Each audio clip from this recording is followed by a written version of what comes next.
Okay, so welcome again to our workshop. Let's continue with the next presentation that in this time it's will be done by Dr. Nicoleta Suciu and Matteo Gatti, both researchers from the Università Cattolica del Sacro Cuore of Piacenza in Italy. And the talk that they will give to us are entitled Agriculture 4.0, Research Topics Towards Increased Efficiency and Sustainability. So Nicoleta, Matteo, the floor is yours.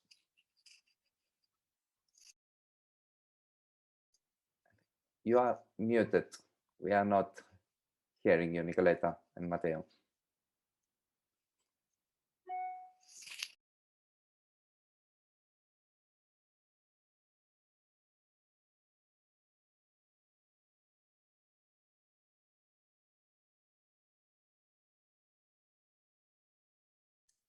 Okay, can you hear me now? Now, yes. Okay, so thank you. Yeah, I don't know why, but I was not able anymore to see the entire image. Okay, so thank you, Albert. Yes, indeed, as you were saying, this is a search on presentation that I will divide together with Matteo. And what we would like to do today is to give you an overview about the challenges and the research opportunities related to Agriculture 4.0. And I will try to avoid overlapping with the other talks that we had before today. And we would like also to use the ongoing and under development research projects and activities of our faculty as practice application examples. Indeed, you can see our activities under the coordination of different professors of our faculty, of Professor Amaducci, Cafi, Tabalio, Trevisi, that are also the authors of this presentation.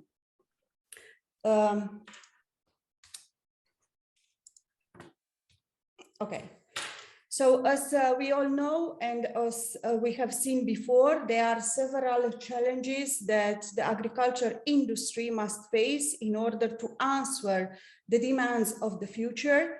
The demands related to ensuring the food security. And when we refer to food security, we don't refer just to food of good quality, but also to food availability, to food accessibility, so without shortages, for the entire global population, avoiding poverty and ensuring the overall sustainability of food and agricultural systems.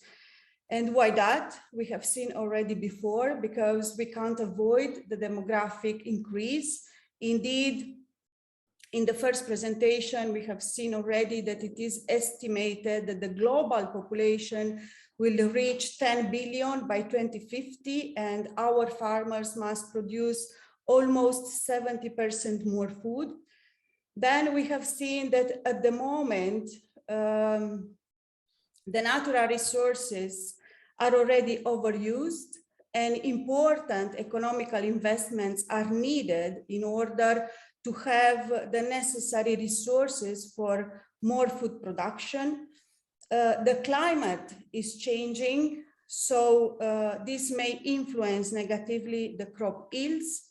Then another aspect that was not pointed out before is the food waste. Indeed, it seems that between 33% and 50% of the global produced food is never eaten.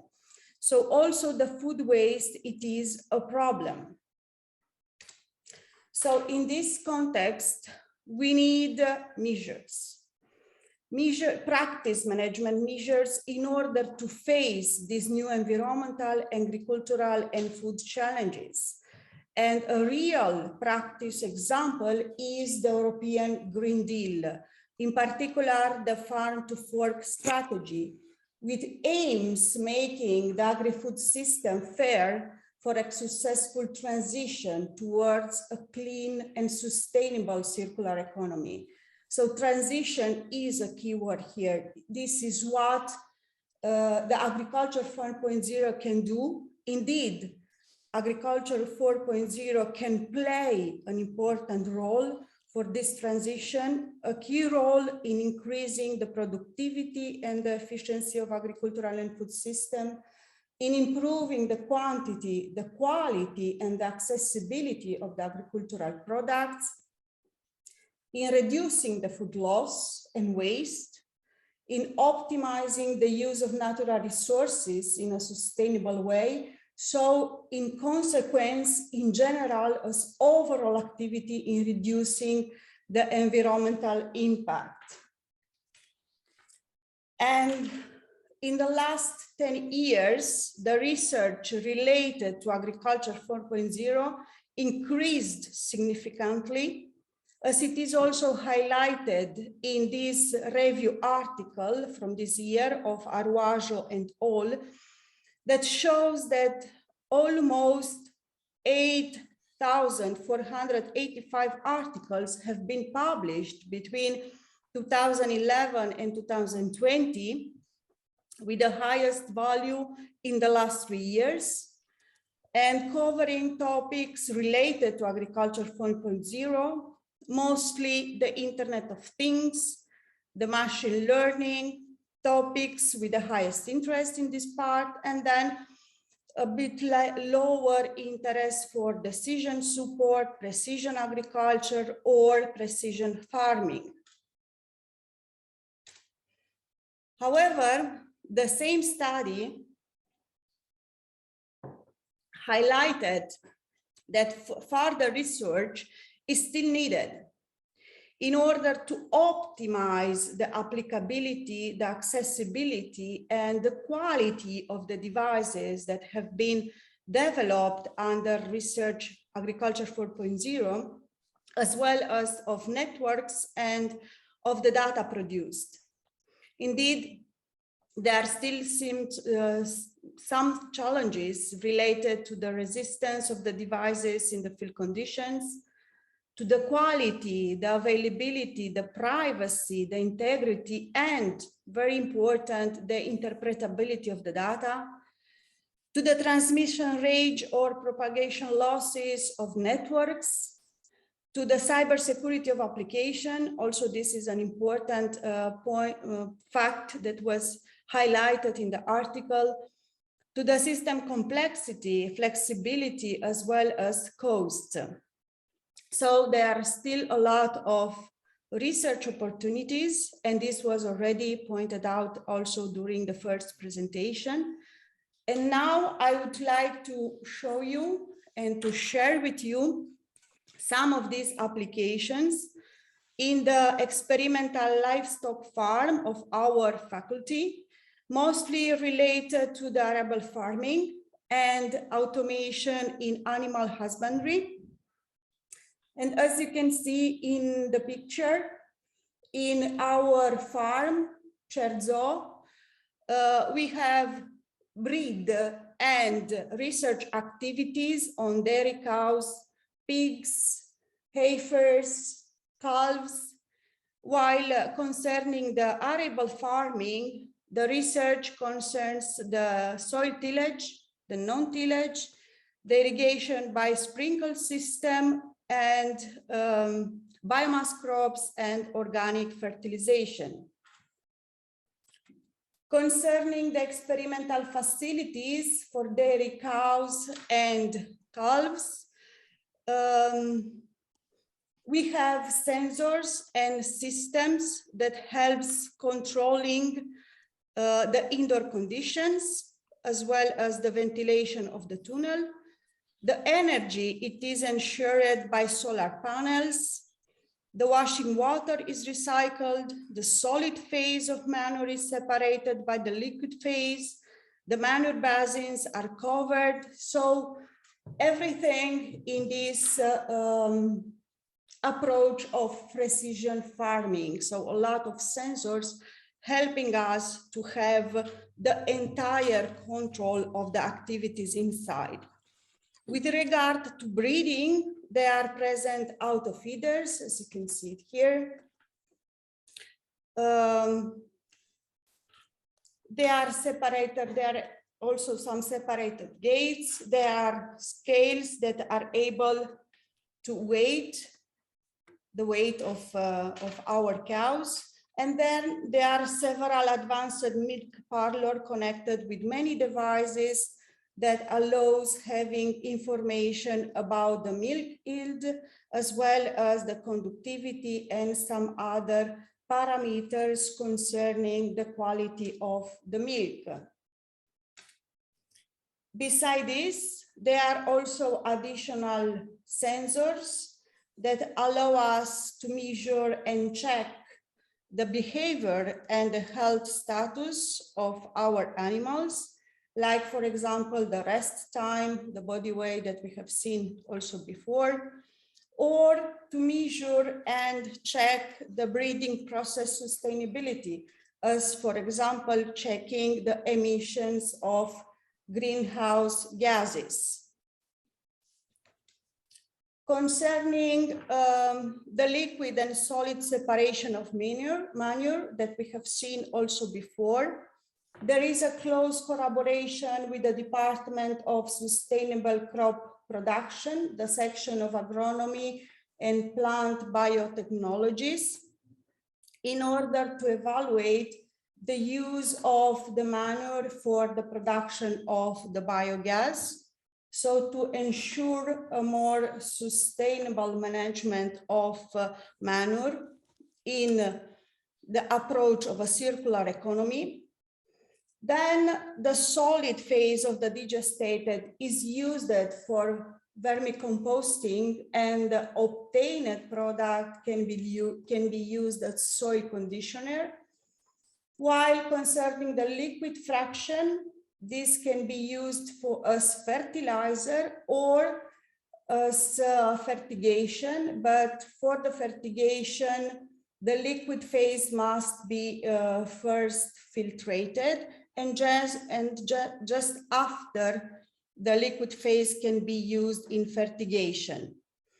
Concerning the distribution of the liquids, precision distribution approach and techniques are used, but this will be also explained a bit more in detail by Matteo later for other applications, especially in the field related to crop production.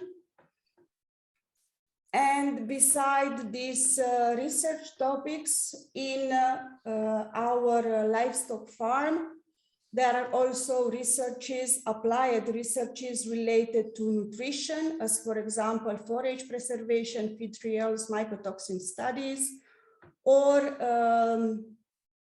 nutrigenomics and epigenomics. Some other research activities related to physiology of cows and calf, like, for example, metabolic disease or alternative to antibiotics. And here we have a list. There is a list of our projects, ongoing projects, national as well as regional. And for some of you that are interested to have more details, you can just check the websites of these projects, or you can just send us an email. Well, now I will leave the floor to Matteo in order to give us more information about the other activities that he is coordinating together with other colleagues. Okay, thank you, Nicoleta. And when sharing the screen, let me, probably you have to stop sharing. But the so problem is that I can't meanwhile, see. let me thank the organizers for inviting us to this very interesting workshop today. Okay, probably now is working. Okay, can you see the screen? Yes, we can. Yeah. Okay, so my name is Matteo Gatti. I'm professor of viticulture at the Department of Sustainable Crop Production, and I'm in charge of the second part of our presentation, mainly focus on describing the applications and case studies related to agriculture 4.0 applied to different contexts, representing the main sections of this presentation. So the annual crops, the permanent crops, and what it concerns the plant protection. About annual crops, you can see in this title, I start presenting applications of remote sensing in precision agriculture, because in crop production, data are mainly gathered through remote and proximal sensing. So satellite imagery in particular allows us to collect data that are then used in order to calculate vegetation indices that are the basis of development of precision farming solutions, data-driven precision farming solutions, for instance, to regulate irrigation or other practices. I'm mainly focusing on irrigation because in our region there is an important consortium for scheduling irrigation, so representing a managing authority, and colleagues of mine are working in connection with in order to share satellite images and field mapping in order to optimize water resources at the consortium level. So remotely sensed data can also be integrated with other information in order to, so for instance, from weather stations, from data acquired from the previous season, soil maps, and information and so on, in order to set up online platform to support the growers in taking decisions about the crop management. And as an example, satellite-based images can be used in order to produce estimates, accurate estimation of the potential yield of a crop to be used in connection with the industry, the food industry. And this is what is highlighted in this slide.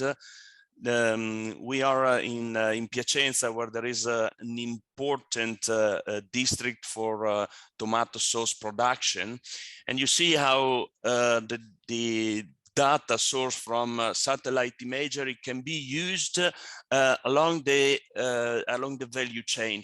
So starting from satellite imagery, allowing to classify the crops within a given area, yield estimates and harvest scheduling can be organized accordingly, and data can be transferred to the food industry in order to optimize all the logistics aspects from field to the industry.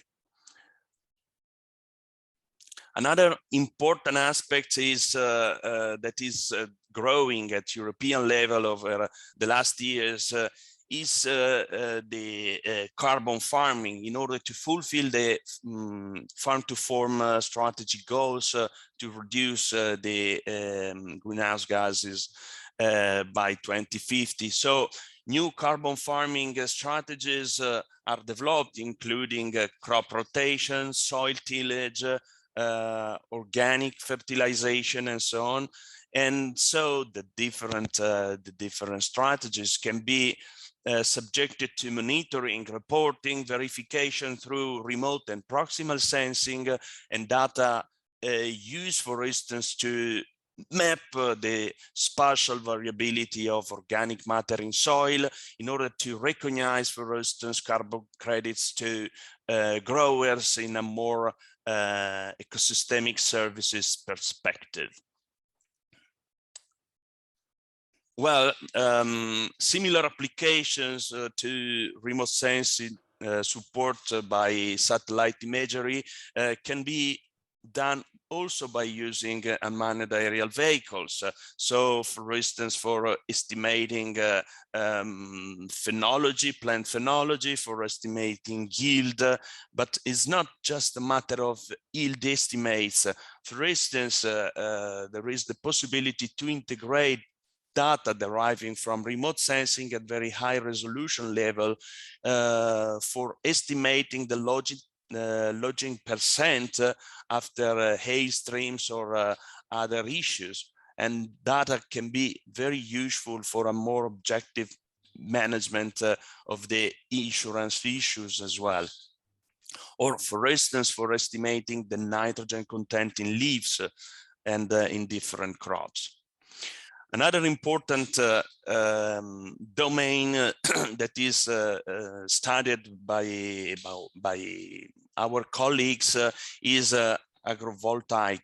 So for the production of power in rural areas without losing the main purpose of rural areas, that's producing food. So to do that, specific studies and data relate to crop yield, physiological and morphological traits need to be collected in order to demonstrate what is the productivity of this system as compared to the traditional plants, for instance, ground-based. And you can see that the yield maps can be compared traditional power plants configurations versus the agrovoltaic on the right, showing that the system can absolutely guarantee the higher productivity coupled with production of energy power. For what it concerns the permanent crops,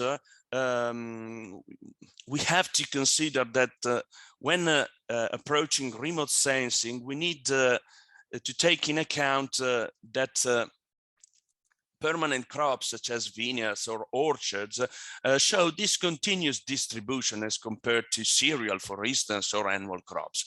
For this reason, different platforms can be used, satellite imagery, for instance, drone-based monitoring or proximal sensing, to characterize the spatial and temporal variability of crop performance. What's best?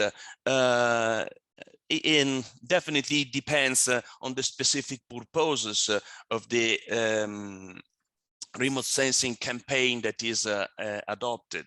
So depending on the platform adopted, a different spatial resolution can derive, and different level of information can be reported by maps derived from these acquisition campaigns. Proximal sensing is definitely challenging in permanent crops, not only for a matter of higher spatial resolution, but also because of the higher flexibility of the system, as well as for the possibility to separate the soil interference in remote sensing. According to, as you can see in this central picture on the slide, according to this bottom-up orientation of the sensor heads. So we have participated, even if there are several sensors available on the market, we have participated to development and calibration of a specific sensor, that's MaxVine, that demonstrate optimal correlations between a novel vigor index, alternative to the traditional NDVI, and the leaf layer number. So it's very reliable in identifying and describing canopy vigor. Irrespective to the sensing solutions, in both the cases, in remote and proximal sensing, we can represent the spatial variability of a crop through mapping. But mapping maps alone can have quite a limited level of information. Of course, they are quite reliable representation of spatial variability, but frequently they are the representation of vegetation indices without any unit of measure.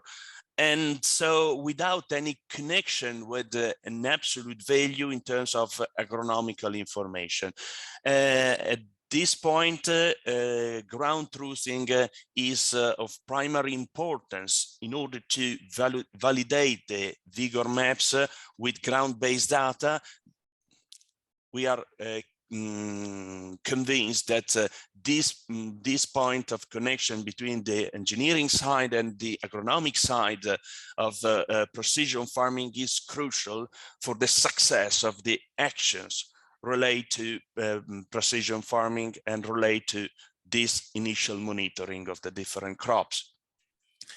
Okay, as different speakers told this morning, phenotyping is an important activity also for permanent crops. For instance, for identifying new indices for an early detection of nitrogen deficiency or other deficiency in vineyard. Early detection means that it's much easier to be corrected with respect to severe deficiencies. And in this purpose, hyperspectral imagery can play an important role also in future, as well as thermography. So for supporting the identification of areas with the higher risk to get water stress respect to other within the crop. So when the crops are mapped through vigor maps, yield maps, and so on, we need to develop specific protocols to manage this variability in order to optimize the economic performance of the wineries.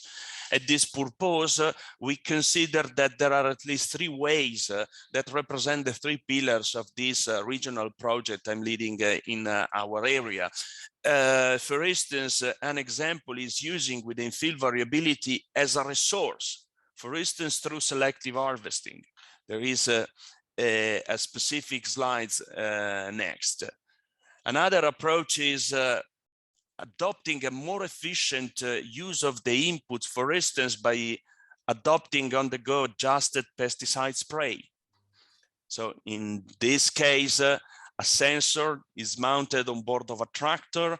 It allows collecting data about plant vigor and so on. Data are immediately processed on a computer that is installed on board of the tractor, and providing input to the sprayer in order to adjust the volume of spray depending on the actual vigor of the crop. And the third pillar is represented by the rationalization of input to standardize variability. For instance, to get a more homogeneous block towards an optimal vigor, we can differentiate irrigation or fertilizers through the variable rate application, the variable rate fertilization. We have probably among the different applications, the stronger experience on variable rate fertilization. We started since 2012, collecting interesting results and proving the effectiveness of this strategy as compared to traditional protocols. This is very important in our opinion to allow and to support the growers in moving to the new precision farming era. Of course, what is important at the end of this long-term study, one of the take-home messages is that in order to implement precision farming and digitalization, we have to maximize the synergies between high-tech solutions, such as the digital solutions, but also other innovations available in agriculture. For instance, we proved that using control release fertilizers in precision fertilization, we can get faster responses with respect when using traditional fertilizers with prompt release of the nutritional elements. About the variable rate applications and with specific emphasis on selective harvesting, you know, when the variability within the field is identified through mapping, through sensing, and so on, we can perform a selection of the grapes depending on the different enological potential.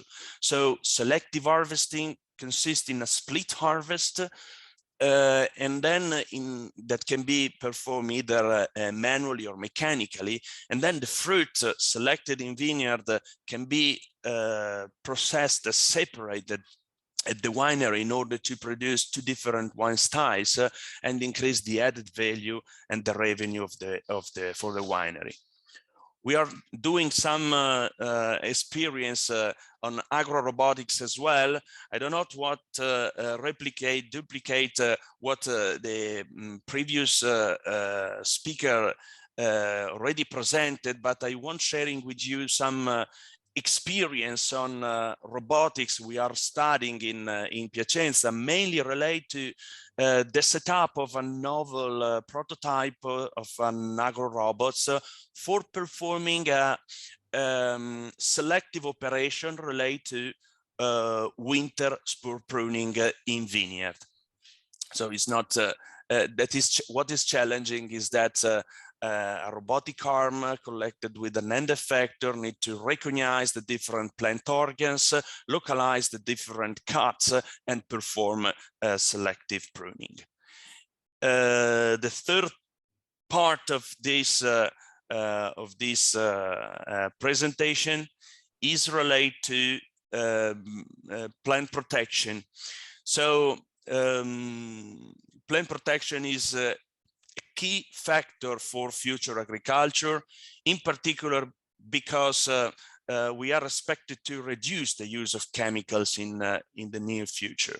And so that's impose an important and the best knowledge of the interactions between host and pathogen, the environment, in order to determine whether and how an epidemic can develop over time and space.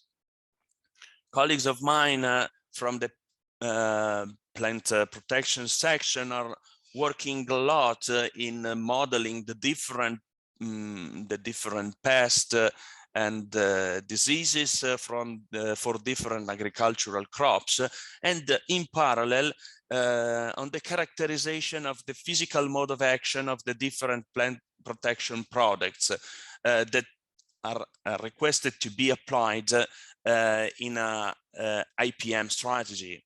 IPM standing for integrated pest management. So all the data collected together from the different sources of monitoring can be processed for feeding models in order to support decisions, support the growers in taking decision about whether, when, and how a spray can be performed, and suggesting what products are more performant at a given phenological stage, for instance, what concentration, timing, and so on. So putting this decision into actions for very precise interventions. This is what is known as DSS, the decision support systems that are strongly based, strongly relied on upon the modeling, as I mentioned. And over 10 years of experience, colleagues of mine demonstrate as the precision vineyard protection supported by the DSS allowed to reduce in a 10-year period the number of spray and the number of treatments performed during the season in a significant way as compared to the traditional application. That's it. Thank you for attention. Probably I'm a bit long with time. Apologize for that. And with Nicoleta, I'm willing to reply to your questions in case there are. Thank you. Thank you very much, Matteo and Nicoleta. So now time to questions. I think there's one from Susana Carbaño. concerning the plant phenotyping example that you presented, early detection of N deficiency, are the current tools already optimized? Which parameters are measured at plant level to be sure that it's N deficiency and not another nutrient or abiotic stress? So about the early diagnosis of nitrogen deficiency, we did a study under control conditions, so working under pot conditions with well fertilized plants and non-fertilized plants. All the different elements were provided to plants, and the difference was just related to nitrogen. Yes, as part of the development of these indices, we collected data from spectroscopy, so from reflectance in different wavelengths at very high spectral resolution. We calculate indices, and indices were compared to ground-based data. So, for instance, leaf nitrogen content in different times of the season, yield performance, canopy growth, and so on. Plants were not stressed, for instance, concerning water stress, and didn't show other symptoms that could be related to other deficiencies or other reasons. Thank you very much. I think there's another question from Raharshi. Question to Dr. Nicoleta Suciu. What are the behavioral parameters monitored in animals? Yeah, so there are some sensors that are monitoring, as I was saying, the rest time of the animals, the body weight, so, and also the time that they are taken for eating. And so several type of, yes, these are mainly the rest time. At least these are the sensors that have been implemented for the resting time. Yeah. But yeah, we can also discuss with, I can also send you the email of Professor Erminio Trevisi, because he's mostly the one working on that. So we can also ask him if in the meantime, when I was discussing with him about this, these were the main sensors that have been implemented. But if in the meantime something was updated, we can also ask him, and you can have more specific information from him.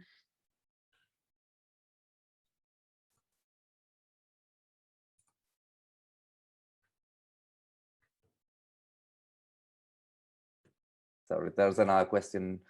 You are analyzing the mode of action of pesticides to decide on the best tongue mixtures, or you have another purpose? So in order to provide the best schedule in terms of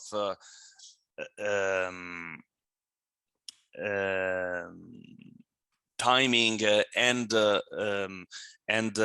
product, we need to know the different mode of action of the different chemicals, because you know, when used as part of a decision support system, these need to be quite flexible in providing information depending on the different phenological phases when the host plants can be sensitive to the pathogens. So depending on phenological phase, depending on the development of the pathogen specific plant production product, pesticides can be recommended.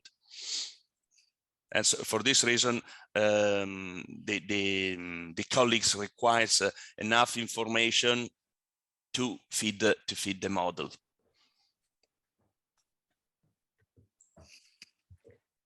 And I think another question, are you reducing copper applications based on plant vigor or based on the incidence of infections? You know,